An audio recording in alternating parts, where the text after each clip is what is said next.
This Thursday, January 5, 2017, photo shows corporate signage at a Walmart in Kissimmee, Florida. Walmart is testing a service that lets a delivery person walk into a customer's home when they're not there to drop off packages or put groceries in the fridge. The retailer says the service is for busy families who don't have time to stop at a store.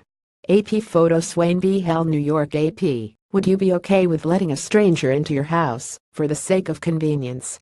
Walmart is testing the idea with a new service that lets a delivery person walk into your home when you are not there to drop off packages or put groceries in the fridge.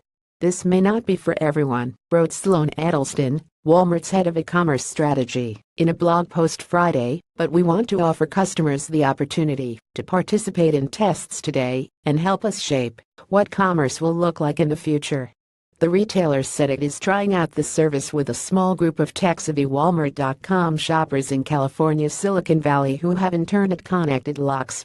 The delivery person is given a one-time code to open the door and customers get an alert on their smartphones when someone enters. If they have cameras set up in the home, customers can watch as their orders are dropped off. Walmart Stores Incorporated and other brick-and-mortar retailers have been working to make online orders easier for shoppers as they face increasing competition with online retail giant Amazon. Walmart, for example, recently teamed up with Google to offer voice-activated shopping on the tech company's devices.